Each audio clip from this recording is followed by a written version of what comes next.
Hello प्रिय student, आपका study hub के ऑनलाइन प्लेटफॉर्म पे आपका हार्दिक स्वागत है। आज हम जो हमारी इलेक्ट्रीशियन थ्योरी है उसका सबसे बेसिक जो चैप्टर है वो हम लोग कर रहे हैं, विद्युत और उसके मूल सिद्धांत। हमारी जो इलेक्ट्रिसिटी है और इसकी जो बेसिक फंडामेंटल्स हैं, इसके मूल नियम क्या है, इसके मूल सिद्धांत क्या है, उससे रिलेटेड हम लोग महत्वपूर्ण क्वेश्चंस कर रहे हैं। ये जो क्वेश्चंस हैं ये सभी के सभी क्वेश्चन पिछली भर्ती टेक्निकल हेल्पर की जो भर्ती है उस भर्ती के अंदर आए हुए क्वेश्चंस हैं। तो आप लोग ये बिल्कुल हमारे चैप्टर के बेसिक हैं और आपको पता है यदि किसी भी चीज़ का यदि बेस हमारा मजबूत हो जाता है तो वो चीज़ बहुत ज़्यादा स्थिर रहती है। तो आपका यदि ये चैप्टर जो इलेक्ट्रिसिटी चैप्टर है यदि ये आपका मजबूत हुआ तो आपको आगे बिल्कुल भी परेशानी नहीं होगी और आपको आगे जो चैप्टर हैं, आगे चैप्टर्स के जो कॉन्सेप्ट हैं वो बहुत आसानी से समझ में आएंगे। तो इन क्वेश्चनों को आप लोग ध्यानपूर्वक कीजिएगा, ठीक है। हमारा जो पहला क्वेश्चन है वो ये है कि परमाणु के नाभिक में होता है, ठीक है। जो हमारा परमाणु है, परमाणु के नाभिक में क्या होता है भाई? देखो, हमारा जो परमाणु है, हमारा ये जो परमाणु है, इस परमाणु का जो नाभिक है, इस नाभिक के अंदर प्रोटॉन होता है और क्या होता है? न्यूट्रॉन होता है। परमाणु का जो नाभिक है, इस परमाणु के नाभिक में क्या होगा? प्रोटॉन होगा और क्या होगा? न्यूट्रॉन होगा।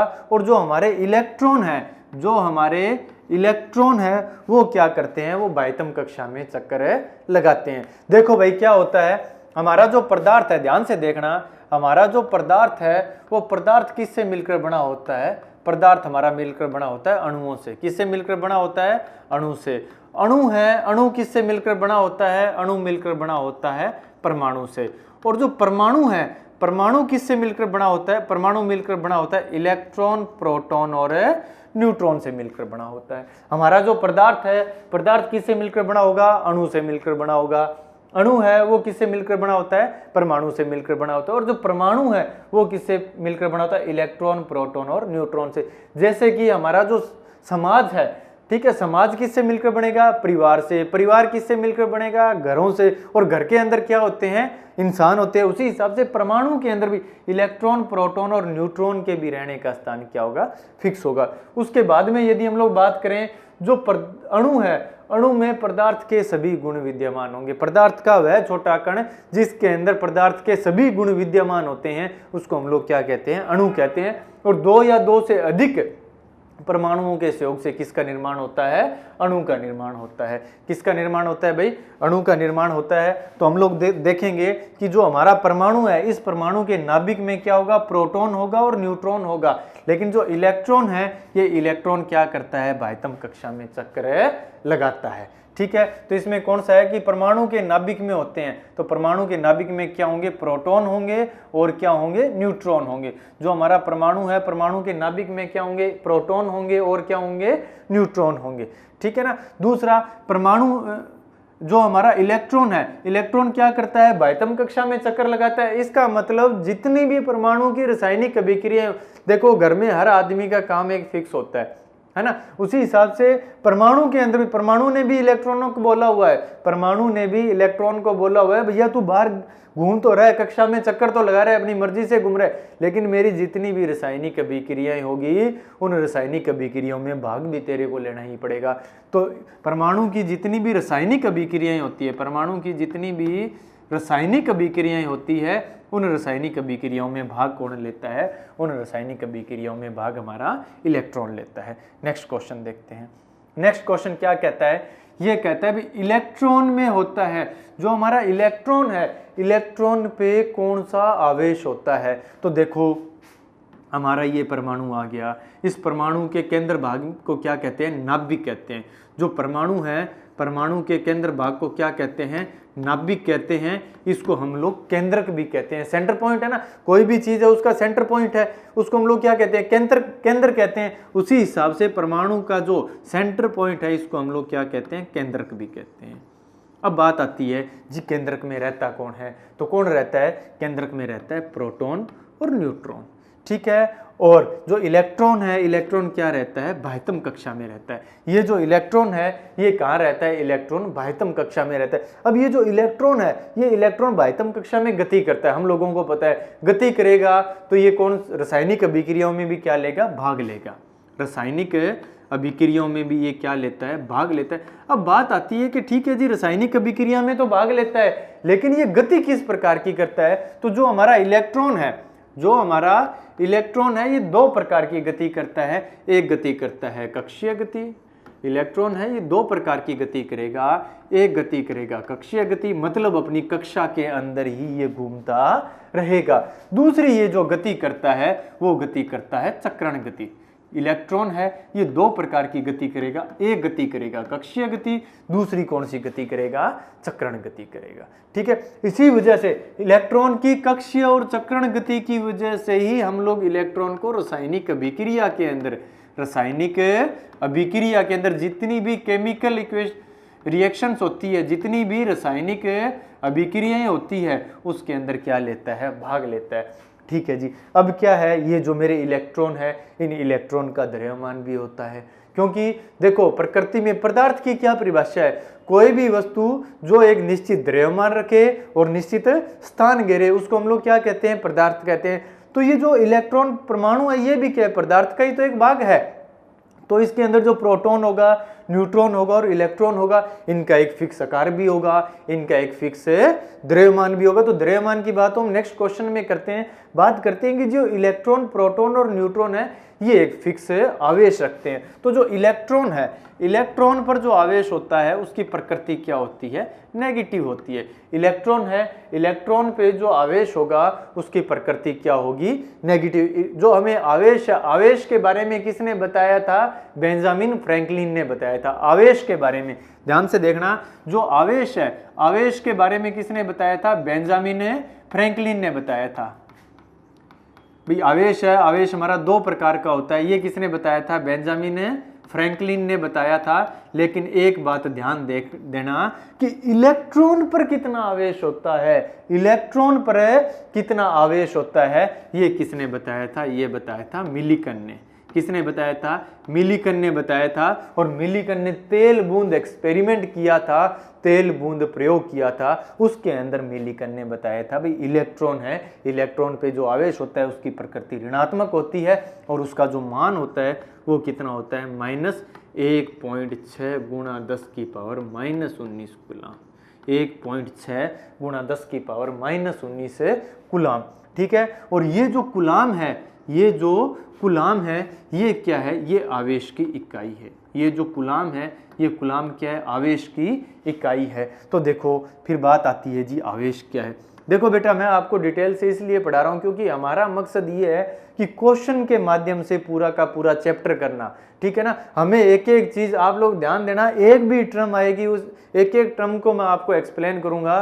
तो हमारा मकसद सिर्फ ये ऑब्जेक्टिव क्वेश्चन करना ही नहीं है, हमारा मकसद है कि क्वेश्चन के माध्यम से हम चैप्टर को कैसे समझे। अभी आप लोगों ने थ्योरी पढ़ी, थ्योरी पढ़ने के बाद आप लोग क्वेश्चन करते हो। अभी हम लोग देख रहे हैं कि हम लोग क्वेश्चन करें और क्वेश्चन के माध्यम से चैप्टर को कैसे समझेंगे और एक क्वेश्चन से हम लोग कितने क्वेश्चन निकाल सकते हैं।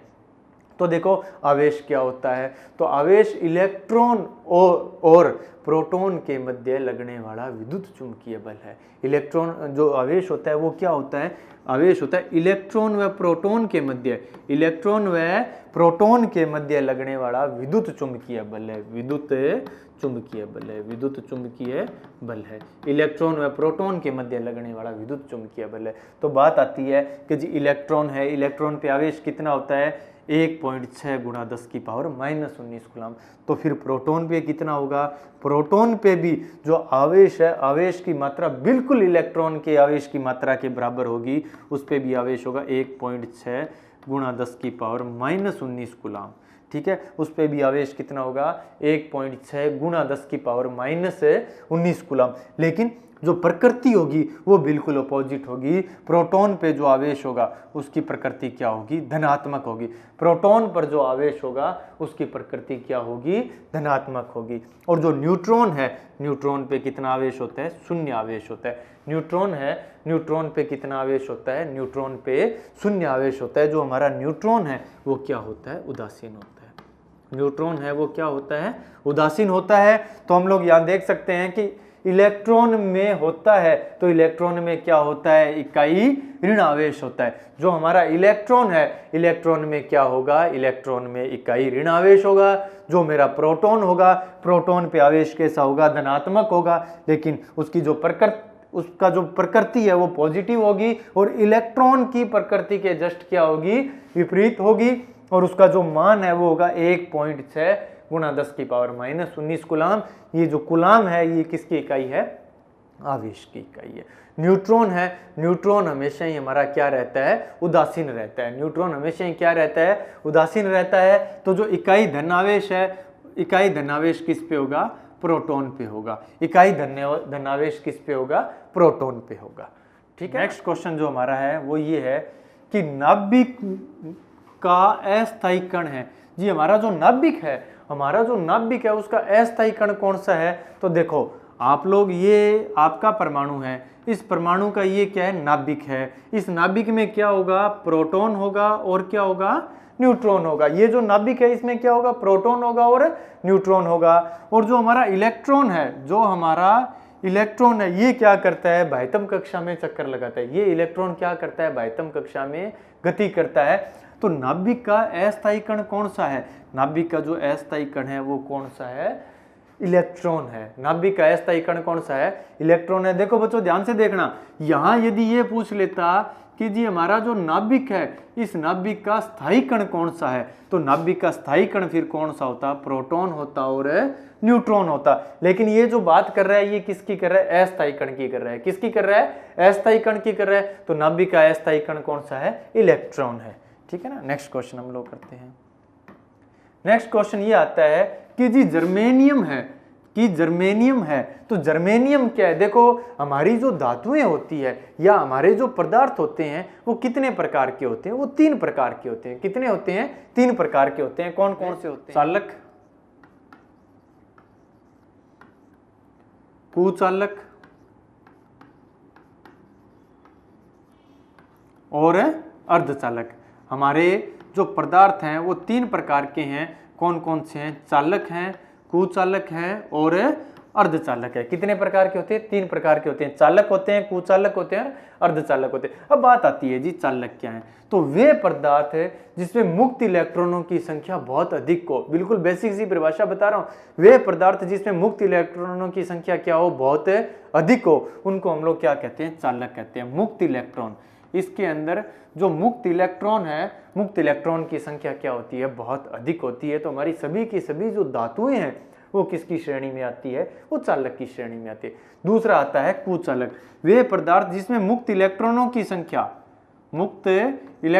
संख्या बहुत कम हो, या हम लोग कह सकते हैं कि ना के बराबर हो, बहुत कम हो। और जो चालक होगी इसमें क्या होगी, बहुत अधिक होगी। और जो कुचालक होंगे इसमें मुक्त इलेक्ट्रॉनों की संख्या क्या होगी, बहुत ही कम होगी। और जो अर्धचालक है, अर्धचालक के अंदर मुक्त इलेक्ट्रॉनों की संख्या कितनी होती है, 4 होती है। कितनी होती है, 4 होती है। तो हम लोग जो जर्मेनियम है, जर्मेनियम और जो हमारे सिलिकन है, सिलिकन को और मैं जर्मेनियम को हम लोग क्या कहते हैं, अर्धचालक कहते हैं। सिलिकन और जर्मेनियम को क्या कहते हैं, सेमीकंडक्टर कहते हैं। क्या कहते हैं भैया, सेमीकंडक्टर कहते हैं। लेकिन ठीक है ना, तो यहाँ कौन सा ऑप्शन होगा, बी ऑप्शन होगा। कौन सा ऑप्शन होगा, बी ऑप्शन होगा।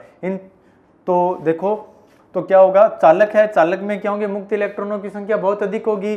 कुचालक है, कुचालक में मुक्त इलेक्ट्रॉनों की संख्या क्या होगी, बहुत कम होगी। और अर्धचालक है, अर्धचालक में मुक्त इलेक्ट्रॉनों की संख्या क्या होगी, 4 होगी। ठीक है। इस वजह से जर्मेनियम है, जर्मेनियम को हम लोग क्या कहते हैं, सेमीकंडक्टर कहते हैं, अर्धचालक कहते हैं। नेक्स्ट क्वेश्चन देखो। नेक्स्ट क्वेश्चन क्या कहता है, जिस वोल्टता पर अचालकता खत्म हो जाती है, जिस वोल्टता पर अचालकता खत्म हो जाती है, उस वोल्टता को हम लोग क्या कहते हैं, ब्रेक डाउन वोल्टेज कहते हैं। क्या कहते हैं भाई, ब्रेक डाउन वोल्टेज कहते हैं। भाई जिस वोल्टेज पर कोई भी मेरा अचालक है या मेरा अर्धचालक है, वह वोल्टेज जिस पे मेरा अचालक या अर्धचालक, आप ऐसे भी समझ सकते हो, अचालक या अर्धचालक किसकी तरह व्यवहार करने लग जाए, चालक की तरह व्यवहार करने लग जाए। किसकी तरह व्यवहार करने लग जाए? चालक की तरह व्यवहार करने लग जाए। उस वोल्टेज को अचालक या अर्धचालक मेरा किसकी तरह व्यवहार करने लग जाए? चालक की तरह व्यवहार करने लग जाए। उस वोल्टेज को मैं क्या कहता हूं? ब्रेक डाउन वोल्टेज कहता हूं। उस वोल्टेज को मैं क्या कहता हूं? ब्रेक डाउन वोल्टेज कहता हूं। भाई देखो, सामान्यतः हम जो ये इलेक्ट्रॉनिक्स पढ़ेंगे तो इलेक्ट्रॉनिक्स में ब्रेकडाउन वोल्टेज को बहुत डिटेल से पढ़ेंगे।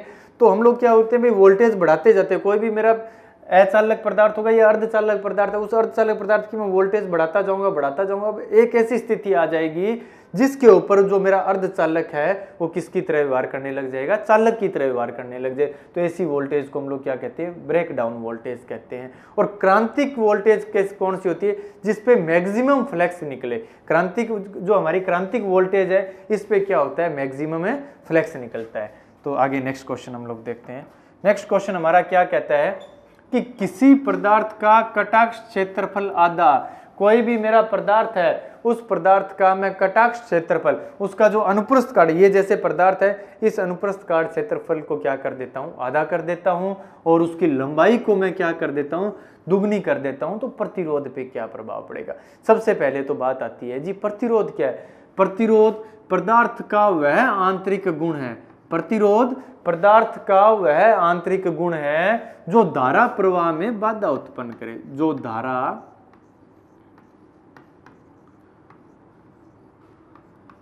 प्रवाह में बाधा उत्पन्न करे।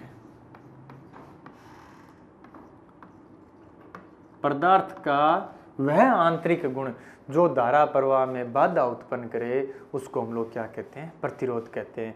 तो जो प्रतिरोध है, प्रतिरोध क्या करता है? चालक पदार्थ की लंबाई पे निर्भर करता है। जो हमारा प्रतिरोध है, ये चालक पदार्थ की जो लंबाई है, प्रतिरोध है, ये हमारा जो चालक पदार्थ है, चालक पदार्थ की लंबाई के क्या होता है? समानुपाती होता है। जैसे जैसे हम लोग चालक पदार्थ की लंबाई को बढ़ाते जाएंगे, चालक पदार्थ की लंबाई को क्या करते जाएंगे? बढ़ाते जाएंगे, उसका प्रतिरोध भी क्या होता जाएगा? बढ़ता जाएगा। समानुपाती का मतलब होता है कि जब मेरी एक चीज बढ़ रही है तो उसके साथ में दूसरी चीज भी क्या हो रही है? बढ़ रही है। ठीक है। दूसरा जो हमारा प्रतिरोध है, ये अनुप्रस्थ काट क्षेत्रफल के क्या होता है? व्युत्क्रमानुपाती होता है। अनुप्रस्थ काट क्षेत्रफल के जो क्रॉस सेक्शन एरिया है, कोई भी मेरा कंडक्टर है, उस कंडक्टर का ये जो क्रॉस सेक्शन एरिया अनुप्रस्थ काट क्षेत्रफल के क्या होता है? व्युत्क्रमानुपाती होता है। हम लोग इसको देख सकते हैं कि भाई एक पाइप है मेरी 1 मीटर की है और एक पाइप मेरी 100 मीटर की है। ठीक है। तो मुझे ये बताओ बेटा कि दोनों में पानी का बहाव किसमें होगा? पानी का जो बहाव है वो ज़्यादा तेज किस में होगा? तो वो ज़्यादा तेज किसके अंदर होगा? बताओ। वो ज़्यादा तेज होगा 1 मीटर में, क्योंकि 1 मीटर की जो पानी की पाइप है वो क्या है? उसकी लंबाई कम है। लंबाई कम है तो उसमें पानी क्या जाएगा? तेज जाएगा। हम पानी को क्या मान सकते हैं? धारा मान सकते हैं। एक तरह से पानी को क्या मान सकते हैं? धारा मान सकते हैं। इसका मतलब यदि इस पाइप में से पानी ज़्यादा जा रहा है तो इसमें बाधा क्या होगी? कम होगी। पानी क्या जा रहा है? ज़्यादा जा रहा है। पानी ज़्यादा जा रहा है तो बाधा क्या होगी? कम होगी। उसी हिसाब से हम लोग ये कह सकते हैं कि यदि धारा ज़्यादा जाएगी, कोई भी मेरा चालक पदार्थ है, यदि उस चालक पदार्थ में से धारा ज़्यादा जाएगी तो उसका प्रतिरोध क्या होगा? उसका प्रतिरोध क्या होगा भैया? कम होगा। उसका प्रतिरोध क्या होगा? कम होगा। तो देखो यहाँ बात समझ में आ रही है। पानी ज़्यादा जा रहा है तो मैं ये कह सकता हूँ धारा ज़्यादा है। धारा ज़्यादा है क्यों है? क्योंकि जो मेरी वायर है इसकी लंबाई क्या है? कम है। ठीक है ना। तो लंबाई कम है, लंबाई कम है तो इसका प्रतिरोध भी क्या है? कम है। तो इसका मतलब जो प्रतिरोध है, जो हमारा प्रतिरोध है वो लंबाई के क्या होगा? समानुपाती होगा। जो प्रतिरोध है वो लंबाई के क्या होगा? समानुपाती होगा। वही बात करते हैं अनुप्रस्थ काट क्षेत्रफल की। जो हमारा अनुप्रस्थ काट क्षेत्रफल है वो प्रतिरोध के क्या है? व्युत्क्रमानुपाती। देखो आपकी 2 पाइप है, एक बिल्कुल पतली सी पाइप है, एक आपकी मोटी पाइप है, ये 1 नंबर और ये 2 नंबर। तो बताओ दोनों में से मैं किसी टैंक से पानी को खाली करना है तो जल्दी कौन सी खाली करेगी? 1 नंबर करेगी या 2 नंबर करेगी? अमूमन सी बात है, देखने में पता लग रहा है कि भाई 2 नंबर करेगी क्योंकि इसका व्यास ज़्यादा है। इसका मतलब इसके अंदर ये जो 1 नंबर पाइप है इसमें पानी क्या जा रहा है? कम जा रहा है। पानी कम जा रहा है तो मैं या क्या कहूँगा कि इसकी बाधा क्या है भाई? ज़्यादा है। बाधा क्या है? इसकी ज़्यादा है। ठीक है। 2 नंबर जो पाइप है इसमें पानी क्या जा रहा है? ज़्यादा जा रहा है। पानी क्या जा रहा है? ज़्यादा जा रहा है, तो इसकी जो बाधा है, इसकी जो बाधा है, बाधा क्या होगी, इसकी कम होगी। ठीक है ना। तो मैं ये कह सकता हूं कि जी 2 नंबर पाइप है, इसका व्यास ज्यादा है, इसका व्यास ज्यादा है, तो इसमें पानी क्या जा रहा है, ज्यादा जा रहा है। पानी ज्यादा जा रहा है, इसका मतलब इसमें धारा भी क्या जाएगी, ज्यादा जाएगी। धारा भी क्या जाएगी, ज्यादा जाएगी। ठीक है ना। तो हम लोग ये कह सकते हैं कि धारा ज्यादा जा रही है तो इसमें प्रतिरोध क्या होगा, कम होगा। प्रतिरोध क्या होगा, कम होगा। ठीक है। तो प्रतिरोध कम हुआ, किसकी वजह से हुआ, पाइप मोटी की वजह से। पाइप का अनुप्रस्थ काट क्षेत्रफल क्या था, ज्यादा था। इसका मतलब प्रतिरोध कम हुआ तो क्षेत्रफल उसका क्या था, क्षेत्रफल उसका ज्यादा था। क्षेत्रफल इस पाइप का क्या था, ज्यादा था। इस जो वायर है इसका क्षेत्रफल क्या था, ज्यादा था। तो जो प्रतिरोध और जो क्षेत्रफल है एक दूसरे की व्युत्क्रमानुपाती है ना। देखो यहाँ प्रतिरोध कम है, यहाँ प्रतिरोध क्या है, ज्यादा है। तो देखो यदि मैं क्षेत्रफल को बढ़ाऊंगा, कोई भी मेरा वायर है, यदि मैं उसके क्षेत्रफल को बढ़ाऊंगा तो उसका प्रतिरोध क्या होगा, घटेगा। तो जो मेरा प्रतिरोध है वो किस पे, लंबाई किस पे निर्भर कर रहा है, वो लंबाई पे निर्भर कर रहा है। मेरा जो प्रतिरोध है वो किस पे निर्भर कर रहा है, वो अनुप्रस्थ काट है क्षेत्रफल पे निर्भर कर रहा है। ठीक है। अब देखो यहां ये जो क्वेश्चन है इसको हम लोग बहुत शॉर्ट से कर रहे हैं। ठीक है ना, बिल्कुल शॉर्ट से मैं इसको करवाऊंगा। तीसरा जो प्रतिरोध है वो किस पे करता है, वो तापमान पे निर्भर करता है और पदार्थ की प्रकृति पे निर्भर करता है। जो प्रतिरोध है वो किस पे निर्भर करेगा, तापमान पे निर्भर करेगा। किस पे निर्भर करेगा, तापमान पे निर्भर करेगा। और किस पे निर्भर करेगा, पदार्थ की प्रकृति पे। किस पे निर्भर कर रहा है, पदार्थ की प्रकृति पे निर्भर कर रहा है। तो देखो मैं इस क्वेश्चन को बहुत ही शॉर्ट से आपको करवाता हूं। ये कह रहा है जी लंबाई को दुगना कर रहा है, लंबाई को क्या कर रहा है, दोगुनी कर रहा है। तो जिस चीज को बढ़ा रहा है उसका आप क्या कर दोगे, स्क्वायर कर दोगे। जिस चीज को बढ़ा रहा है उसका आप क्या कर दोगे, स्क्वायर करोगे। तो देखो 2 का स्क्वायर कितना हुआ, 4 हुआ। 2 का स्क्वायर कितना हुआ, 4। इसका मतलब लंबाई यदि 4 गुना बड़ी है, लंबाई यदि 4 गुना बड़ी है तो प्रतिरोध भी क्या होगा, बढ़ेगा। क्योंकि लंबाई बढ़ा रहे हैं, वायर की लंबाई बढ़ा रहे हैं तो प्रतिरोध भी क्या है, बढ़ रहा है। समानुपाती का संबंध है। तो यदि लंबाई मेरी 4 गुना बढ़ी, लंबाई कितने गुना बढ़ी, 4 गुना बढ़ी, तो प्रतिरोध भी कितना गुना बढ़ेगा, 4 गुना बढ़ेगा। तो कौन सा हो जाएगा, इसका सी ऑप्शन हो जाएगा। कौन सा हो जाएगा, सी ऑप्शन हो जाएगा। नहीं तो मैं आपको सूत्र बता देता हूं, R बराबर रो L अपॉन में A। R बराबर रो L अपॉन में A। इस फॉर्मूले के अंदर वैल्यू रखना, मैं बताता हूं, वैल्यू आप लोग खुद रखना। ठीक है। L का यदि मैं मान रखूंगा, इसको मैं L का मान कहता हूं, तो L का मान कितना रख देंगे, L1 कह देते हैं इसको, इसको L1 कह देते हैं, इसको A1 कह देते हैं। तो L1 का मान कितना रखोगे, 2L रखोगे। A1 का जो मान है वो कितना रखोगे, A/2 रखोगे। क्योंकि मैंने जब वायर को खींच के लंबा किया, लंबाई दुगनी की, तो अनुप्रस्थ काट क्षेत्रफल क्या हो गया, आधा हो गया। ये भी चालक तार है, इसको यदि मैं खींच के दुगना कर देता हूं तो इसका अनुप्रस्थ काट क्षेत्रफल क्या हो जाएगा, आधा हो जाएगा। जब ये वैल्यू हम इस क्वेश्चन के अंदर रखेंगे, जब ये वैल्यू हम इस क्वेश्चन के अंदर रखेंगे तो L डैश का मान जब आप क्या रखोगे, 2L रखोगे। R बराबर क्या होगा, रो 2L बट्टा में A/2। तो ये 2 क्या चला जाएगा, ऊपर चला जाएगा। 2 क्या चला जाएगा, आपका ऊपर चला जाएगा। और ये जो R डैश है इसका मान क्या आ जाएगा, 4R आ जाएगा। इसका मान क्या आ जाएगा, 4R आ जाएगा भाई। ठीक है, यहां तक चीज समझ में आ गई है। तो इस हिसाब से हम इस क्वेश्चन को, यदि आप फॉर्मूले में रख के करना चाहो आप लोग कर सकते हो। ठीक है, यदि आप इसको शॉर्ट में करना चाहो, क्योंकि हमारा जो एग्जाम है वो हमारा CBT एग्जाम है, उसमें हमें फुल फ्लैश तो पूछना नहीं है। वो कोई आपसे डिस्क्रिप्ट तो पूछ नहीं रहा है कि भाई हाँ ये क्वेश्चन है, इसका ये फॉर्मूला है, इसको ये डिस्क्राइब करो, बिल्कुल नहीं पूछ रहा। हमें तो शॉर्ट फॉर्म में पूछ रहा है। तो हम लोग क्या करेंगे, हम लोग डायरेक्ट ये जो 2 है, 2 का क्या कर देंगे, स्क्वायर कर देंगे। लेकिन एक चीज का ध्यान देना है कि वहां यदि उस क्वेश्चन के अंदर कटाक्ष क्षेत्रफल और लंबाई दोनों की बात होनी चाहिए। कटाक्ष क्षेत्रफल और लंबाई दोनों की बात हो, उस केस के अंदर हमें जो वैल्यू दी हुई है, चाहे आप कटाक्ष क्षेत्रफल को आपको दिया हो, चाहे आपको लंबाई दी हो, दोनों जो भी चीज दी होगी उसका क्या कर दोगे, आप स्क्वायर कर दोगे। उसका क्या कर दोगे, स्क्वायर कर दोगे। नेक्स्ट क्वेश्चन हम लोग, ये किसका मात्रक होता है। तो देखो भाई, सबसे पहले हम लोग देखते हैं EMF। EMF क्या होता है, विद्युत वाहक बल,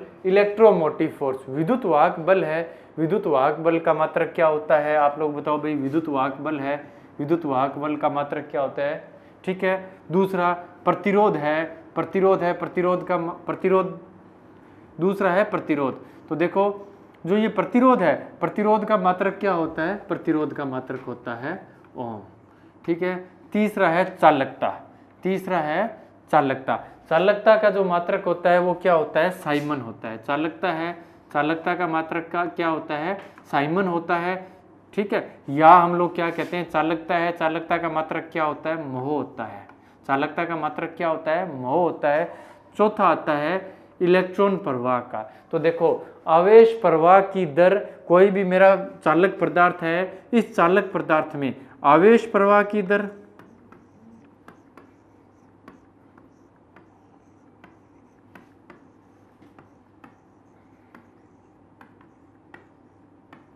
आवेश प्रवाह की दर या इलेक्ट्रॉन प्रवाह की दर, कोई भी मेरा चालक पदार्थ है उसमें आवेश प्रवाह की दर या इलेक्ट्रॉन प्रवाह की दर,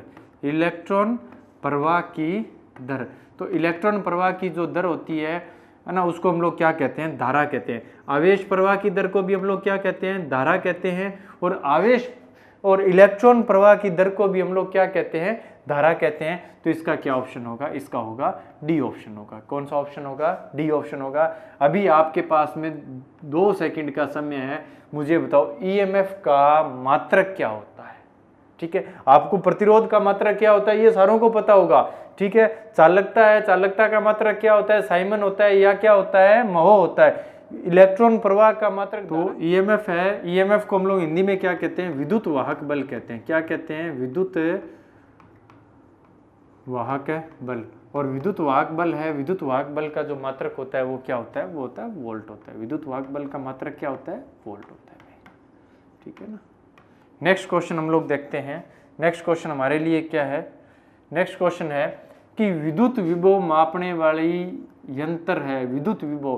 भाई विद्युत विभव है, विद्युत विभव को किस में मापा जाता है, मापने वाला यंत्र क्या है, विद्युत विभव है, विभव को मापा किस में जाता है। सबसे पहले तो विद्युत विभव को मापा जाता है वोल्ट में। विद्युत विभव को किस में मापा जाता है, वोल्ट में मापा जाता है। विभव को किस में मापा जाता है, विभव को मापा जाता है वोल्ट में। अब सबसे पहले बात आती है कि जी गुरुजी ये विभव क्या होता है। तो विभव देखो भाई, विभव होता है एकांक धनावेश को, कोई भी मेरा यूनिट चार्ज है, एकांक धनावेश को अनंत से विद्युत क्षेत्र के अंदर, ये कोई आवेश है, इस आवेश का क्या है, अपना एक क्षेत्र है। कोई भी मेरा एक आवेश होता है, उस आवेश के चारों तरफ का जो क्षेत्र होता है, उस क्षेत्र को हम लोग उसका क्या कहते हैं, विद्युत क्षेत्र कहते हैं।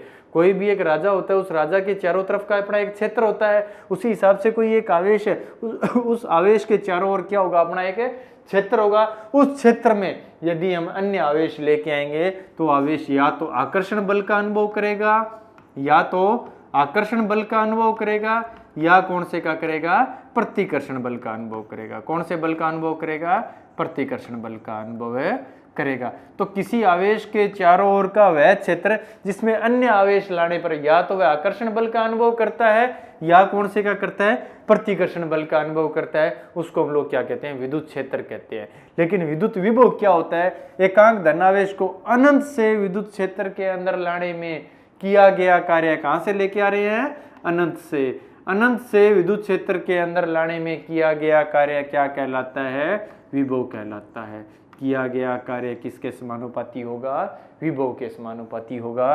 तो V बराबर क्या होता है, V समानुपाती क्या होगा, W होगा। कभी जब भी ये हमारा समानुपाती का चिन्ह हटता है तो क्या आता है, नियतांक आता है। तो V बराबर क्या होगा, W बटा में Q होगा।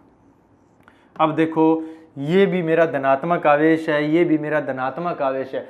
तो देखो समान आवेशों के मध्य, समान जो हमारे आवेश हैं, समान आवेशों के मध्य, समान आवेशों के मध्य कौन सा बल लगता है, प्रतिकर्षण का बल लगता है। कौन सा बल लगता है, प्रतिकर्षण का बल लगता है। देखो भाइयों, क्योंकि हमेशा ही ये हमारे डेली जीवन के अंदर भी होता है भाई, दो यदि हमारे सेम जेंडर है, भाई ये बताओ भाई एक लड़का है, उसने कभी एक लड़के की गेड़ियां लगाई है क्या? कभी एक लड़के के पीछे उसका कभी टाइम उठा सका है क्या? नहीं किया ना। लेकिन वही लड़का है, वही एक लड़की के पीछे जाता है, 50 किलोमीटर 100 किलोमीटर तक बाइक का तेल फूंक के आ जाता है। इसका मतलब जो विपरीत जेंडर है, उस जेंडर के लिए उसके मध्य क्या होता है? हमेशा ही आकर्षण का बल होता है। ठीक है ना। उसी हिसाब से प्रकृति का नियम है और ये होगा भी। भाई विपरीत आवेशों के मध्य हमेशा ही क्या लगेगा? आकर्षण का बल लगेगा। एक लड़की जा रही है तो 10 किलोमीटर उसके पीछे चले जाओगे, लेकिन एक कोई लड़का जाएगा उसके पीछे नहीं जाओगे, दो बुलाएगा ना, फोन भी आएगा तो ये देखो पता नहीं ये क्यों परेशान कर रहा है। क्यों? क्योंकि आप दोनों के जो समान जो हमारे जेंडर हैं उनके मध्य क्या लगेगा? प्रतिकर्षण का बल लगेगा। उसी हिसाब से समान आवेशों के मध्य कौन सा बल लगता है? प्रतिकर्षण का बल लगता है। और विपरीत आवेशों के मध्य, विपरीत आवेशों के मध्य कौन सा बल लगेगा? आकर्षण का बल लगेगा। विपरीत आवेशों के मध्य कौन सा बल लगेगा? आकर्षण का बल लगेगा। तो देखो, यदि मैं धनावेश को धनावेश के क्षेत्र में लेके आता हूं तो मुझे कार्य क्या करना पड़ता है? ज्यादा करना पड़ता है। ज्यादा कार्य करना पड़ता है तो वहां विभव क्या होता है? उच्च विभव होता है। विभव कौन सा होगा? उच्च विभव होगा। वहीं यदि मैं नेगेटिव चार्ज को लेके आता, यदि मैं ऋण आवेश को लेके आता तो मुझे कार्य क्या करना पड़ता? कम करना पड़ता। तो वहां कौन सा विभव होता? निम्न विभव होता। तो विभव क्या होता है? एकांक धनावेश को अनंत से विद्युत क्षेत्र के अंदर लाने में किया गया कार्य क्या कहलाता है? विभव कहलाता है। तो विभव है, विभव नापने का जो यंत्र है उसको हम लोग क्या कहते हैं? वोल्ट मापी कहते हैं। क्या कहते हैं? वोल्ट मापी कहते हैं। या हम लोग इसको क्या कह सकते हैं? इसको वोल्ट मीटर भी कहते हैं। वोल्ट मापी कहते हैं या इसको क्या कहते हैं? वोल्ट मीटर कहते हैं। और जो वोल्ट मीटर है वो हमेशा ही हमारे परिपथ के कौन से क्रम में लगता है? समानांतर क्रम में लगता है। वोल्ट मीटर है ये परिपथ के कौन से क्रम में लगता है? समानांतर क्रम। देखो भाई, एक ध्यान से देखना, एक क्वेश्चन में हम लोग कितने अपार क्वेश्चन कर रहे हैं। हमारा जो मकसद है वो एग्जाम क्रैक करना है। और सबसे बड़ी बात है कि हमें चैप्टर का समझ होना जरूरी है। चैप्टर का समझना भी आपके लिए बहुत ज्यादा जरूरी है। ये नहीं है जी सीधा उत्तर करते रहेंगे। मतलब क्या है? हमें क्वेश्चन, नंबर ऑफ क्वेश्चन से एक चीज देखना। मैंने आपको बताया था भी मैं एक चैप्टर के 100 क्वेश्चन कराऊंगा, लेकिन वो 100 क्वेश्चन नहीं होंगे, वो कम से कम उस चैप्टर के कितने क्वेश्चन होंगे? 500 क्वेश्चन होंगे। हर एंगल से हम देखेंगे। यही हमें पता लग रहा है कि आवेशों के मध्य एक क्वेश्चन ये होता है, एक ये होता है, विभव के हो रहे, तो कितने क्वेश्चन हो रहे हैं ना, वही बात है। तो जो एमीटर है वो परिपथ के कौन से क्रम में लगता है? श्रेणी क्रम में लगता है। और जो वोल्ट मीटर है वो परिपथ के कौन से क्रम में लगता है? समानांतर क्रम में लगता है। ये मेरा वोल्ट मीटर है, ये क्या है? एमीटर है। तो जी धारा मापी नापने की क्या नापता है? धारा को। धारा मापी क्या नापता है? धारा को। एमीटर है। धारा मापी को हम लोग क्या कहते हैं? एमीटर कहते हैं। उसके बाद में ओम मापी क्या नापता है? ओम मापी नापता है प्रतिरोध। ओम मापी क्या नापता है? ओम मापी नापता है प्रतिरोध। और जो वाट मीटर है, वाट मीटर क्या नापता है? वाट मीटर नापता है परिपथ की शक्ति। क्योंकि शक्ति की इकाई क्या होती है? वाट होती है। तो वाट मापी परिपथ की क्या नापेगा? शक्ति नापेगा भाई। नेक्स्ट क्वेश्चन हम लोग देखते हैं। नेक्स्ट क्वेश्चन क्या कह रहा है? ये कह रहा है कि चालकों की लंबाई में वृद्धि करने पर, चालक है, चालक पदार्थ की लंबाई में क्या कर देता हूं मैं? वृद्धि कर देता हूं, तो धारा प्रवाह में क्या प्रभाव पड़ेगा? अरे भाई चालक है, यदि चालक की लंबाई में हम लोग वृद्धि कर देंगे तो धारा प्रवाह पे तो हमें संबंध पता ही नहीं है। हमें तो ये संबंध पता है कि यदि मैं चालक पदार्थ की लंबाई को बढ़ाता हूं तो उसका प्रतिरोध बढ़ जाता है। चालक पदार्थ की यदि मैं लंबाई को बढ़ाऊंगा तो उसका प्रतिरोध क्या होगा? बढ़ जाएगा। तो प्रतिरोध बढ़ जाएगा तो प्रतिरोध क्या होता है? धारा प्रवाह में बाधा। प्रतिरोध क्या होता है? धारा प्रवाह में, धारा प्रवाह में बाधा। तो यदि प्रतिरोध बढ़ जाएगा तो धारा क्या हो जाएगी? घट जाएगी। प्रतिरोध बढ़ जाएगा तो धारा क्या होगी? घट जाएगी भाई। ठीक है। नेक्स्ट हमारा जो महत्वपूर्ण क्वेश्चन है वो ये है कि परमाणु का सबसे हल्का कण होता है। जी हमारा जो परमाणु है, परमाणु का सबसे हल्का कण कौन सा होता है? तो इलेक्ट्रॉन होता है, न्यूट्रॉन होता है, प्रोटॉन होता है। ठीक है। तो देखते हैं, ये मेरा परमाणु है। इस परमाणु के नाभिक में, इस परमाणु के नाभिक में क्या होगा? प्रोटॉन होगा और न्यूट्रॉन होगा। तथा जो हमारा इलेक्ट्रॉन है, ये क्या करता है, बाह्यतम कक्षा में गति करता रहता है। अब देखो इलेक्ट्रॉन है, इलेक्ट्रॉन का द्रव्यमान कितना होता है, इलेक्ट्रॉन का द्रव्यमान, इलेक्ट्रॉन का जो मास है, द्रव्यमान है, वो कितना होता है देखते हैं, वो होता है 9.1 गुणा 10 की पावर -31 kg। जो मेरा प्रोटॉन है, प्रोटॉन का जो द्रव्यमान होता है वो होता है 1.672 गुणा 10 की पावर -23 kg। और जो मेरा न्यूट्रॉन है, जो मेरा न्यूट्रॉन है, न्यूट्रॉन का जो द्रव्यमान होता है वो कितना होता है 1.675 गुणा 10 की पावर -27 kg, गुणा 10 की पावर -27 kg। तो देखो हमारा इलेक्ट्रॉन, प्रोटॉन और न्यूट्रॉन में से सबसे हल्का कौन सा है, हमारा सबसे हल्का है इलेक्ट्रॉन। सबसे हल्का कौन सा है, इलेक्ट्रॉन है। और जो सबसे भारी है, भारी कौन सा है, प्रोटॉन है। सबसे हल्का कौन सा होता है, इलेक्ट्रॉन होता है। इलेक्ट्रॉन का द्रव्यमान कितना होगा, 9.1 × 10⁻³ होगा, 9.1 गुणा 10 की पावर -31 kg होगा। और जो न्यूट्रॉन है इसका द्रव्यमान कितना होगा, 1.675 गुणा 10 की पावर -23 kg। तो इलेक्ट्रॉन सबसे हल्का होगा, जो न्यूट्रॉन है वो सबसे भारी होगा। लेकिन जो हमारा प्रोटॉन है, ये भी क्वेश्चन आता है, जो हमारा प्रोटॉन है वो इलेक्ट्रॉन से 1840 गुना भारी होता है।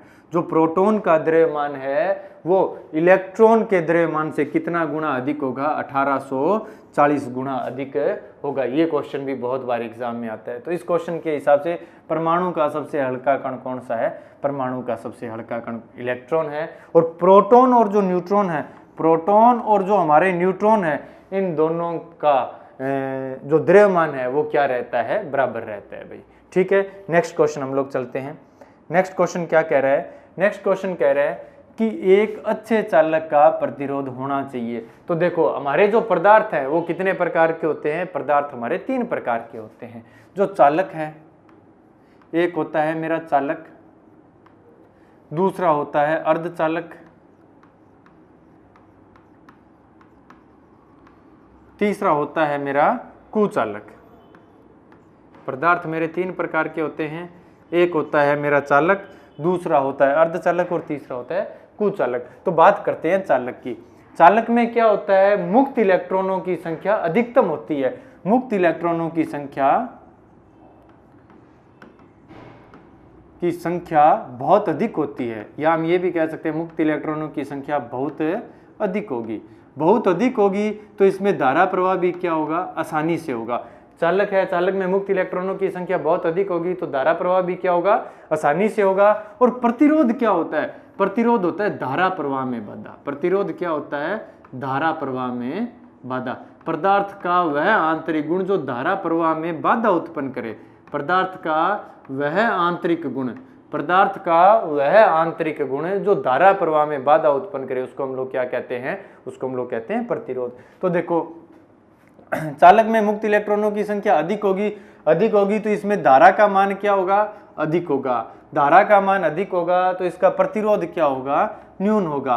प्रतिरोध क्या होगा, न्यून होगा। तो हम क्या चाहते हैं, हम चाहते हैं कि जी एक अच्छा चालक हो, उसका प्रतिरोध क्या होना चाहिए, उसका न्यून होना चाहिए, उसका प्रतिरोध बहुत कम होना चाहिए, निम्नतम होना चाहिए। क्योंकि प्रतिरोध जितना कम होगा उस चालक तार में धारा उतनी ही आसानी से, उतनी ही सुगमता से क्या होगी, प्रवाहित होगी। फिर आता है हमारा अर्धचालक। अर्धचालक है, अर्धचालक के अंदर मुक्त इलेक्ट्रॉनों की संख्या चालक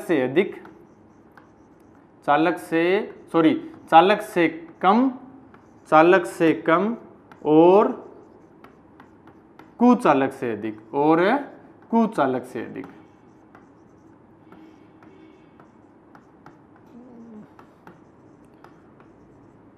ठीक है, तो इनमें जो प्रतिरोध होता है, इनका जो प्रतिरोध है वो क्या होगा, कुचालक से तो कम होगा लेकिन चालक से क्या होगा, अधिक होगा। क्योंकि इसमें मुक्त इलेक्ट्रॉनों की संख्या भी क्या होगी, चालक से कम होती है और कुचालक से क्या होती है, अधिक होती है। मतलब हम ये कह सकते हैं कि इसमें मुक्त इलेक्ट्रॉन हो चाहे इसका प्रतिरोध हो, वो चालक और कुचालक के मध्य का होता है। और जो हमारे कुचालक है, या जिसको हम लोग कहते हैं अचालक, अचालक में मुक्त इलेक्ट्रॉनों की संख्या ना के बराबर होती है। मुक्त इलेक्ट्रॉनों की संख्या ना के बराबर होती है।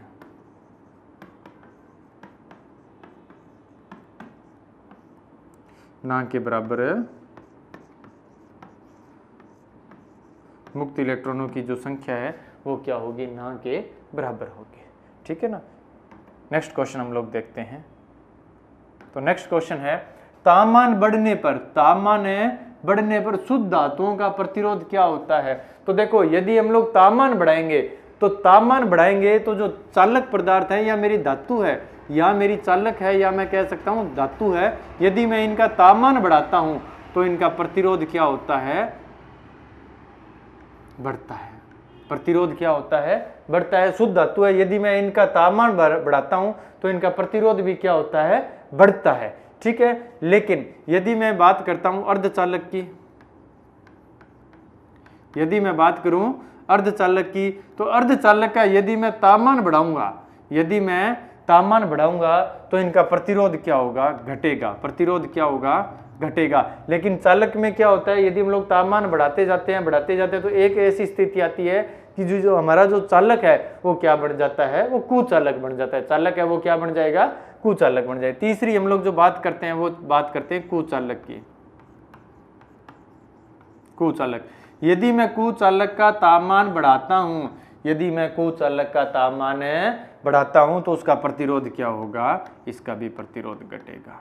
ठीक है। तो बात आती है कि तापमान बढ़ाने पर शुद्ध धातुओं का प्रतिरोध क्या होता है, प्रतिरोध बढ़ता है। और धारा के मान में क्या होती है, कमी होती है। धारा का मान क्या होगा, कम होगा। धारा का मान क्या हो जाएगा, कम हो जाएगा भाई। ठीक है। नेक्स्ट क्वेश्चन हम लोग देखते हैं।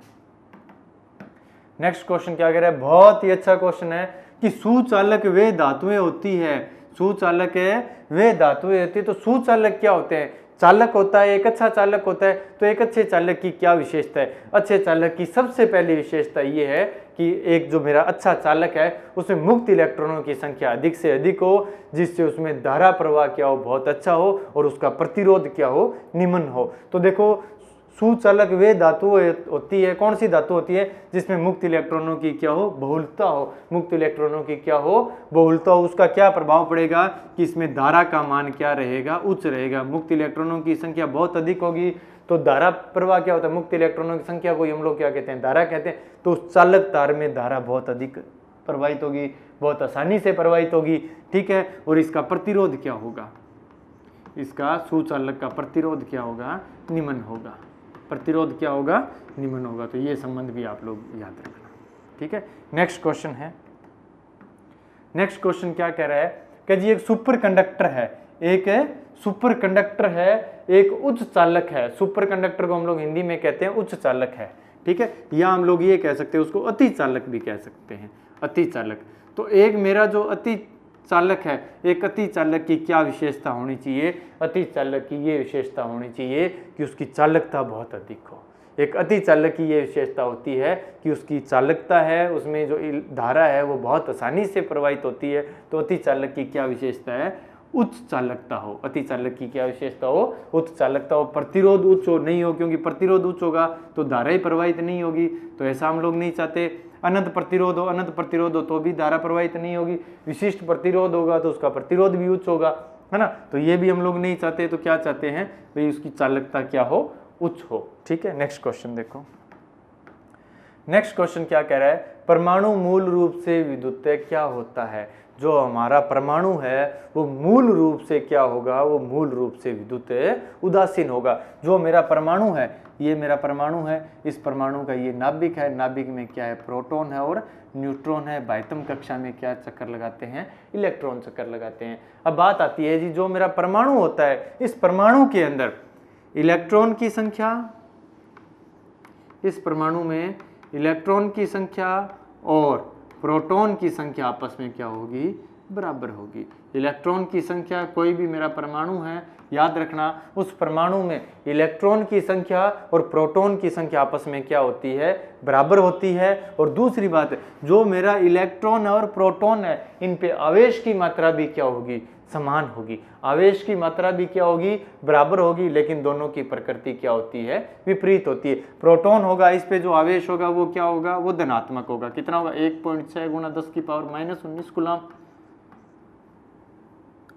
इलेक्ट्रॉन पे जो आवेश होगा वो होगा -1.6 गुणा 10 की पावर -19 कूलाम।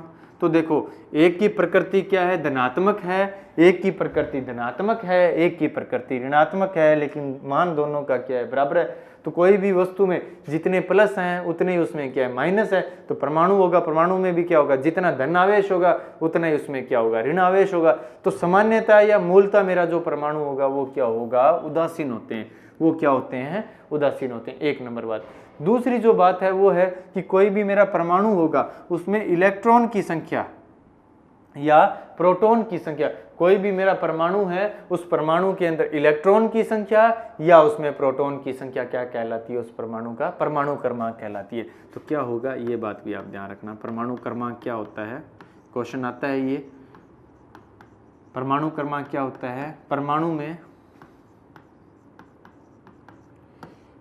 इलेक्ट्रॉन या प्रोटॉन की संख्या, इलेक्ट्रॉन या प्रोटॉन की संख्या उस परमाणु का क्या कहलाती है, परमाणु क्रमांक कहलाती है। और दूसरा आता है परमाणु भार।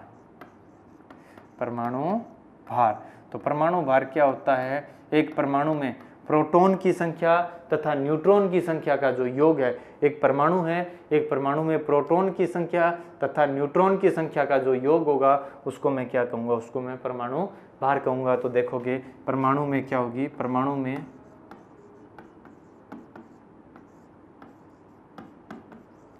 प्रोटॉन की संख्या तथा न्यूट्रॉन की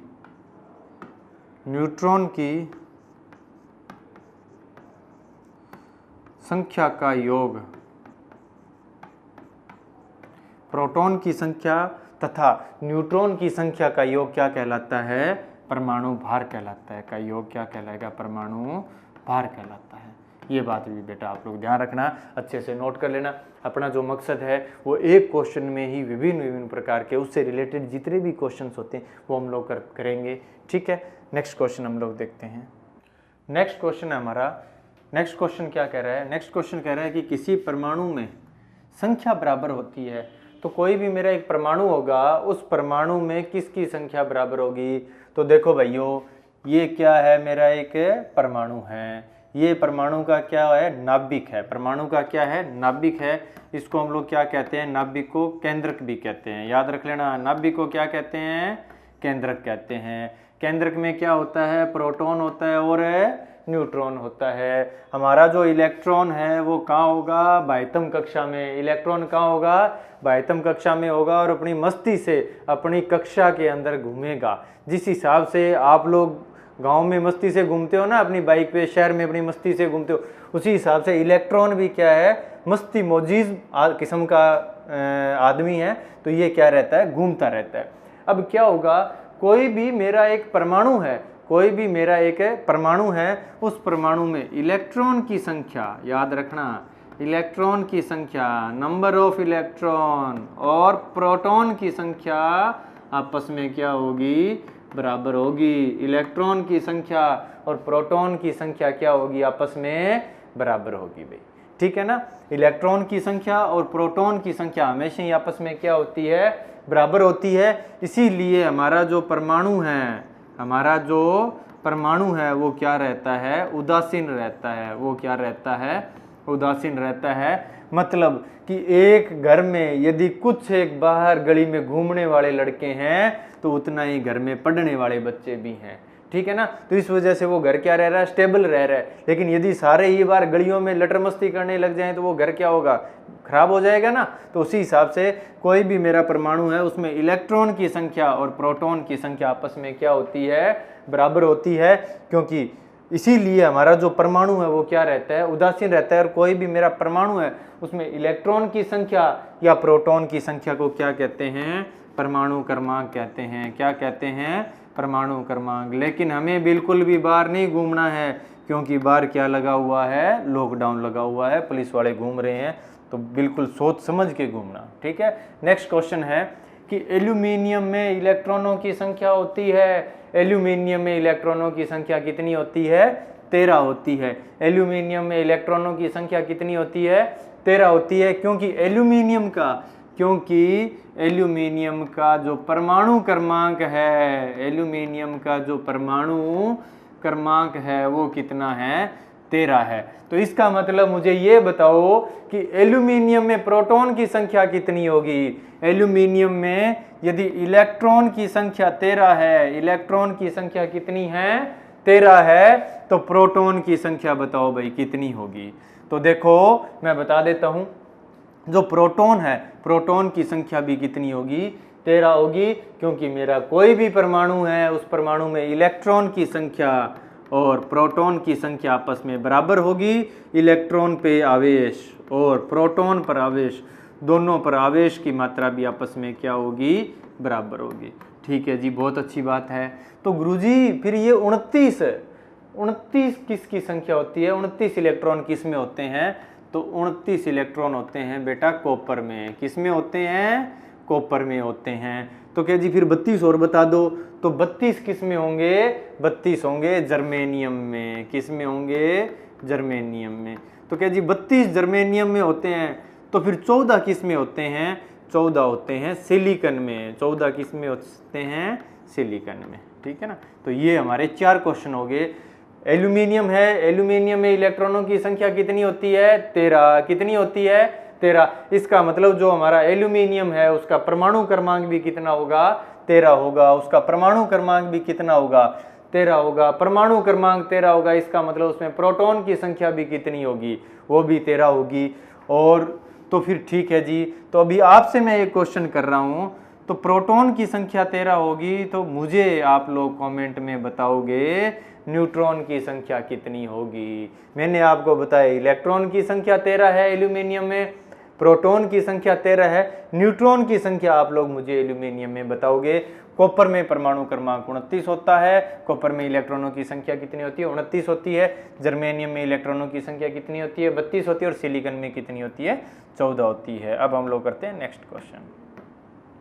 नेक्स्ट क्वेश्चन क्या कह रहा है कि जी इलेक्ट्रॉन का भार प्रोटॉन के भार का कितना गुना होता है। अरे भाई मेरा जो इलेक्ट्रॉन है वो प्रोटॉन से बहुत ही हल्का होता है, तो जो मेरा इलेक्ट्रॉन है वो प्रोटॉन से 1840 गुना, यहाँ ये 1860 दिया हुआ था, कोई मिस्टेक होगी। तो क्या होता है, जो इलेक्ट्रॉन है वो प्रोटॉन से कितना होता है, 1840 गुना हल्का होता है। हम लोग देख सकते हैं जो हमारा प्रोटॉन है वो इलेक्ट्रॉन से कितना गुना भारी होगा, 1840 गुना। कितना गुना भारी होगा, 1840 गुना। इसका मतलब जो इलेक्ट्रॉन होगा वो क्या होगा, प्रोटॉन से कितना गुना भारी होगा, 1/1840। 1 क्या आ जाएगा, 1840 आ जाएगा। तो कौन सा ऑप्शन होगा, सी ऑप्शन होगा। कौन सा ऑप्शन होगा, सी ऑप्शन होगा। ठीक है ना। आप लोग ये भी देख सकते हो, यहाँ ये भी क्वेश्चन आ सकता है कि जी प्रोटॉन का भार इलेक्ट्रॉन के भार का कितना गुना होगा। क्वेश्चन को घुमा के पूछ सकता है, तब आप कौन सा ऑप्शन मार्क करोगे, तब हम लोग ए ऑप्शन मार्क करेंगे। कौन सा मार्क करोगे, ध्यान से देख लेना, ए ऑप्शन मार्क करोगे। ठीक है। नेक्स्ट क्वेश्चन हम लोग देखते हैं। अभी नेक्स्ट क्वेश्चन क्या कह रहा है, ये कह रहा है कि वह बल जो इलेक्ट्रॉन का प्रवाह बनाता है। देखो हर किसी को अगर हमें आगे बढ़ाना है तो उसके लिए बल की जरूरत होती है ना। जैसे आप लोग अभी लोग बिल्कुल नहीं पढ़ रहे हो, यदि आप लोगों को पढ़ना है तो एग्जाम होने जरूरी है, तो एग्जाम आप लोगों के क्या है, बल है। इसी हिसाब से मैं आपको बताऊं कि हमारी अपनी जो एंड्रॉयड ऐप है उस ऐप के अंदर आपके मैथमेटिक्स के और रीजनिंग के, करंट अफेयर के डेली एग्जाम टेस्ट चलते हैं, तो आप लोग ये एग्जाम जरूर करके देखा करो। ठीक है ना। अब ये आता है कि जी इलेक्ट्रॉन के प्रवाह के लिए कोई भी मेरा एक चालक है, इस चालक तार में इलेक्ट्रॉन के प्रवाह के लिए किसकी जरूरत होगी, बैटरी की जरूरत होगी। किसकी जरूरत होगी, बैटरी की। भाई कोई भी, मान लो ये मेरा कंडक्टर है, इस कंडक्टर को मैं टच करूंगा तो इसमें करंट आएगा क्या, नहीं आएगा। लेकिन यदि मैं इसके सिरों पे बैटरी लगा देता हूँ और उसके बाद में टच करता हूँ तो क्या होगा, अच्छा खासा महसूस होगा, अच्छा खासा करंट का झटका महसूस होगा। ठीक है ना। तो देखो इलेक्ट्रॉन के प्रवाह के लिए मुझे किसकी जरूरत पड़ी, बैटरी की। किसकी जरूरत पड़ी, बैटरी की। तो बैटरी ने क्या उत्पन्न किया, बैटरी ने विद्युत वाहक बल उत्पन्न किया। क्या उत्पन्न किया, विद्युत वाहक बल। तो विद्युत वाहक बल को इंग्लिश में क्या कहते हैं, इलेक्ट्रोमोटिव फोर्स कहते हैं। और विद्युत वाहक बल है, विद्युत वाहक बल की इकाई क्या होती है, वोल्ट होती है। विद्युत वाहक बल की क्या होती है, इकाई वोल्ट होती है। तो जी फिर ये चुंबकीय वाहक बल क्या होता है, मैग्नेट है, मैग्नेट में चुंबक जो चुंबकीय फ्लक्स है उसको गति करवाने के लिए जो हमें बल की ज़रूरत होती है उसको हम लोग क्या कहते हैं, चुंबक वाहक बल कहते हैं। उसको क्या कहते हैं, चुंबक वाहक बल कहते हैं। और इसकी जो इकाई है वो क्या होती है, वो एम्पियर गुणा टर्न होती है, ठीक है ना। इसकी जो इकाई है वो क्या होगी, एम्पियर गुणा टर्न होगी। तो क्या जी इकाई आपने बता दी, तो इसका सूत्र क्या होगा, F बराबर क्या होगा, NI होगा। F बराबर क्या होगा, NI होगा, ठीक है ना। चुंबक वाहक बल का जो सूत्र होता है वो F बराबर क्या होता है, NI होता है। I क्या है, प्रवाहित है, धारा है, चालक में प्रवाहित है धारा है। N क्या है, टर्न की संख्या है, टर्न की संख्या है, ठीक है ना। जितनी हमारे टर्न्स है कुंडली में, जितने टर्न्स है उसकी क्या है, संख्या है। आई बात समझें। अब ये बात आती है जी आणविक बल। तो अणुओं के मध्य या परमाणुओं के मध्य जो बल लगता है उसको मैं कौन सा बल कहता हूँ, उसको मैं कहता हूँ आणविक बल। कौन सा बल कहता हूँ, आणविक बल कहता हूँ। नेक्स्ट क्वेश्चन देखो, नेक्स्ट क्वेश्चन क्या कह रहा है कि निम्न में से कूलाम इकाई है। तो बताओ भाई कूलाम किसकी इकाई है। जो कूलाम है, कूलाम इकाई है आवेश की। कूलाम किसकी इकाई है, आवेश की इकाई है। आवेश की इकाई क्या होती है, कूलाम होती है, ठीक है ना। तो अब बात आती है जी विद्युत धारा। तो विद्युत धारा की इकाई क्या होती है, विद्युत धारा की इकाई होती है एम्पियर। विद्युत धारा की इकाई क्या होती है, एम्पियर होती है, ठीक है। आद्रो मेरी एम्पियर ने विद्युत धारा के चुंबकीय प्रभाव को पढ़ते समय, किसके प्रभाव को, विद्युत धारा के चुंबकीय प्रभाव को पढ़ते समय धारा को परिभाषित किया था। किसको परिभाषित किया था, धारा को परिभाषित किया था। तो हमने सोचा कि भाई इनको सम्मान देना है, तो सम्मान के लिए हमने धारा की इकाई क्या रख दी, एम्पियर रख दी। धारा की इकाई क्या रखी है, एम्पियर रखी है। और आप लोगों के लिए मुसीबत बनी है, ठीक है। दूसरा आता है प्रतिरोध। प्रतिरोध की इकाई क्या होती है, प्रतिरोध की इकाई ओम होती है। प्रतिरोध की इकाई क्या होती है, ओम होती है। तीसरा आता है शक्ति। शक्ति की इकाई क्या होती है भाई बताओ, शक्ति की इकाई क्या होती है, वाट होती है।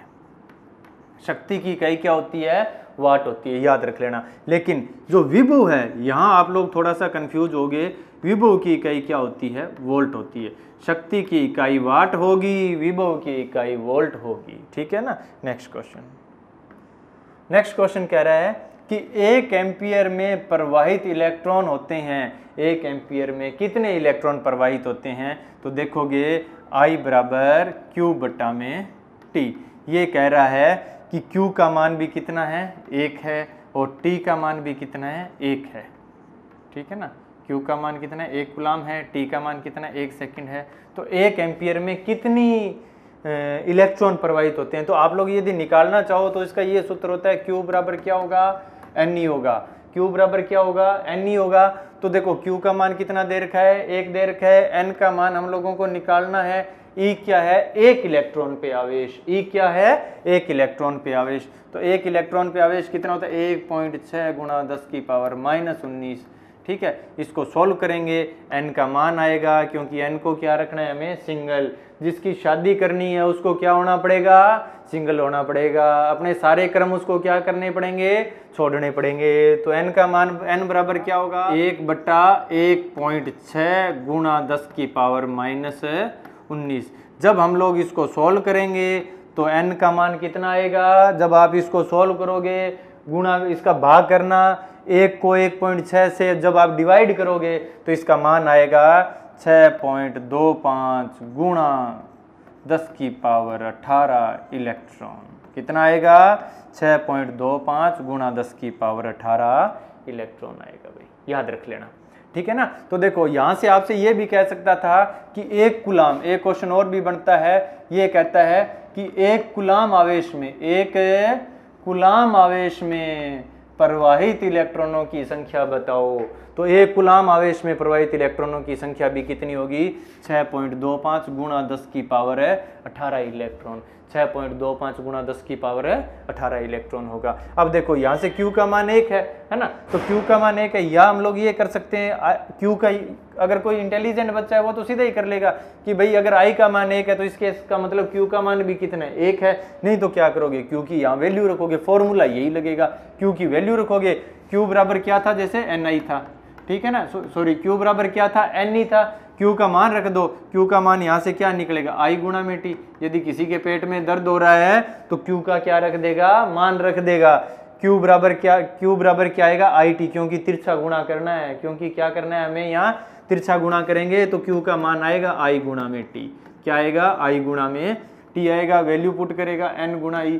अब देखो Q का मान कितना है, 1 है, ये लो भैया 1 रख दिया। अब N गुणा में E, N का मान निकालना है, E का मान हम लोगों को पता है, E का मान रख देना। E का मान एग्जाम में नहीं देगा, ठीक है ना। इलेक्ट्रॉन पर आवेश का मान हमें पता होना चाहिए, सपने में भी कोई थप्पड़ मारे तो इलेक्ट्रॉन का आवेश हमें पता होना चाहिए कितना होगा, 1.6 गुणा 10 की पावर -19, है ना। भाई सपने में थप्पड़ मार के कोई पूछे कि बता इलेक्ट्रॉन का आवेश कितना है, तो झटाक से याद होना चाहिए 1.6 गुणा 10 की पावर -19 कूलम। और प्रकृति कौन सी होनी चाहिए, ऋणात्मक होनी चाहिए, क्योंकि विपरीत आवेशों के मध्य कौन सा बल लगता है, आकर्षण का बल लगता है। इसी हिसाब से विपरीत आप लोगों के मध्य भी विपरीत जेंडर के मध्य में क्या लगता है, नैनो से नैनो को प्यार होता है। आगे देखो भी, अचालकों की परावैद्युतांक क्षमता होती है, तो हमारे जो अचालक हैं, अचालक की क्या विशेषता होनी चाहिए कि इसमें धारा प्रवाहित नहीं होनी चाहिए। अचालक की क्या विशेषता होनी चाहिए कि इसमें धारा प्रवाहित नहीं होनी चाहिए, नहीं होनी चाहिए। तो इसकी डाई इलेक्ट्रिक स्ट्रेंथ, परावैद्युतांक क्षमता इसकी क्या होनी चाहिए, उच्च होनी चाहिए। कौन सा ऑप्शन होगा, ए ऑप्शन होगा। अचालकों की परावैद्युतांक क्षमता क्या होनी चाहिए, उच्च होनी चाहिए। नेक्स्ट क्वेश्चन क्या कह रहा है कि एक अच्छे अचालक में गुण होते हैं। एक अच्छा अचालक है, अचालक का मतलब क्या हो, जिसमें धारा प्रवाहित नहीं हो। अचालक की क्या विशेषता है, जिसमें धारा प्रवाहित नहीं हो, ठीक है ना। तो बताओ भाई क्या होगा, इसका मतलब धारा प्रवाहित नहीं हो तो उसका प्रतिरोध क्या होना चाहिए, उच्च होना चाहिए, क्योंकि प्रतिरोध क्या होता है, धारा प्रवाह में बाधा, तो इसका प्रतिरोध भी क्या होना चाहिए, उच्च होना चाहिए। डाई इलेक्ट्रिक स्ट्रेंथ है वो भी क्या होनी चाहिए, उच्च होनी चाहिए। तापमान सहने की क्षमता भी क्या होनी चाहिए, उच्च होनी चाहिए, क्योंकि किसी चालक तार में जब धारा प्रवाहित होती है तो चालक विद्युत धारा अपना एक प्रभाव है, ऊष्मीय प्रभाव, वो भी उत्पन्न करेगी, ठीक है ना। जैसे ये चालक तार है, जब इस चालक तार में धारा प्रवाहित होगी, तो इसमें क्या उत्पन्न हो जाएगी, ऊष्मा उत्पन्न हो जाएगी। जैसे कि हमारे घरों में विद्युत प्रेस होता है, हम लोग उसको घंटे 2 घंटे लगातार यदि उपयोग में लाते हैं, फिर उसके वायर को हाथ लगा के देखेंगे तो उसका वायर गर्म होगा। इसका मतलब क्या है कि वो वायर है वो गर्म हुआ, इसका मतलब वहां विद्युत धारा ने कौन सा प्रभाव उत्पन्न किया है, विद्युत धारा का ऊष्मीय प्रभाव उत्पन्न किया है। तो देखो उसके ऊपर जो हमारा अचालक लगा होता है, यदि वो उच्च तापमान को सहन नहीं करेगा तो वो क्या होगा, जल जाएगा तो हमें करंट लगने का क्या रहेगा, खतरा रहेगा। तो हम चाहते हैं भाई उसके ऊपर जो हम इंसुलेशन करते हैं वो भी क्या हो, मजबूत हो, तो उसको उच्च तापमान सहने की भी क्या होनी चाहिए, क्षमता होनी चाहिए। तो कौन सा होगा, डी ऑप्शन होगा। कौन सा होगा, डी ऑप्शन होगा। नेक्स्ट क्वेश्चन देखो,